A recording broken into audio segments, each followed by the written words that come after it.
Thank you very much. I'm also a professor of chemical and biological engineering, so I always like to get the plug in about being a professor too. Let me just wrap up. I know this has been a long session and it's going to get longer.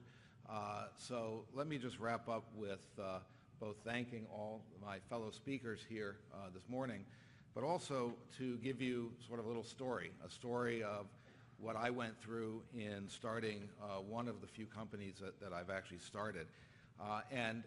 It was one day, actually it was in the Midwest, and I was sitting out looking out the window, looking at a very dreary, rainy day, and looking at the trees and asking myself, well, you know, nature has done some amazing things. Why can't we use nature to actually develop better drugs? And actually half the drugs that are on the market today actually either come from nature as natural products or are inspired or derived from them. So I said, there's got to be a better way. So we came up with an idea, a colleague of mine, and I decided that, well, let's go write a proposal. Since we're faculty, why don't we just go write a proposal? We did. Went to NIH with the proposal, and it was completely trashed. You know, I was rather ticked off. I don't like to get rejected, and particularly by someone who basically said it was a lousy idea. They used other words, too, which I won't repeat. And they essentially said nothing's going to work. You know, I just got so upset at that point that I said, well, okay, forget that. I'm not going to deal with the system. I'm going to do something else. So we decided to simply go and start a company. We said, look, this is a great idea. We're going to get it to work. We're going to go out and raise money. And we did. Raised overall about $10 million to get this started. Developed contracts with Merck, Eli Lilly, J&J, Roche, DuPont, a number of other companies as well. And we eventually sold the company to eventually allow biocatalysis to flourish and become a better way to make pharmaceuticals. Some worked well, some didn't. But, you know, those things were interesting.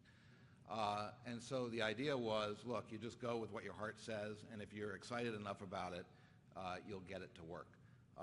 You also go to the employees of the company, and I would come in every so often, and I would say, look, at 6 p.m. is the company in better position today at that time than it was at 8 in the morning? Because if the answer was yes, great. If the answer was no, we're not going to make it.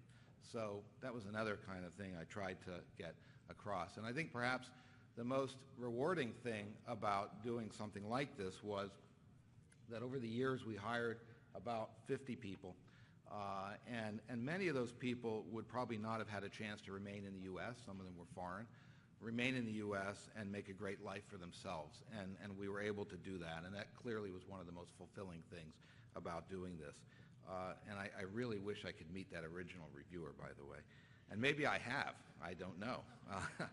Anyway, just to give you an idea of what we now do, or what I now do as the Vice President for Research. So our office supports a very wide array of activities. Some you've heard about already today. We do seed new ideas. We support innovative ideas before the proposals get out there to be submitted either to the federal government or other agencies, state, industry, and so forth. We bring collaborators together, both collaborators within the university as well as outside and with our own partnerships that we've established around the country. We enable faculty and students to more fully develop their ideas to a point where they become more mature and that they won't run into a miserable review like I did in putting some of our thoughts down on paper and trying to start a company.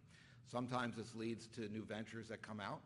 Sometimes they don't. Most of the time they don't, and that's okay because it leads to the development of better research. It leads to inventions, new concepts, new discoveries, and that's what a university is all about. So I'm going to leave a few minutes, I think, if we have a few minutes, maybe to ask if there's any questions that anyone wants to ask of anyone on the panel. I don't know if anyone has that, or even if we have any time, which apparently we don't. So, hey, we have one question. Let's get one question. Yes. Hi, my name is Eric Snarwell. I had a question for you, Mr. Dordick, Dr. Dordick. The environment for raising funds, from the time when you raised that $10 million to now, if you could talk about the change in terms of what's different and what's not different and how an entrepreneur should go about it. Well, I think many aspects have stayed the same, but many are different. The differences were that it was probably a lot easier to raise venture money at an earlier stage than it is today, based on what the economy is like and based on maybe a different view of what the venture community was like back, in this case, in the early to mid-'90s than it is 20 years later now. So I think that, quite frankly, today it's more complicated, more difficult. I think that my feeling is today it's actually easier to raise funds from industrial partnerships.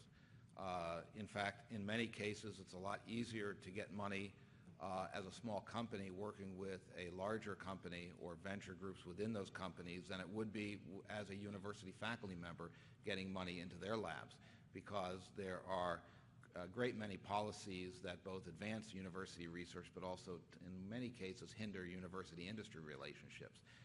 And these are things we're trying to work out, not just us here at Rensselaer, but quite frankly, down in Washington as well. So I think that there's a give and take on that. You get benefits out of one and not out of another. So at the end of the day, if you have a really good idea, I think if you're committed enough to push it through, just go with it.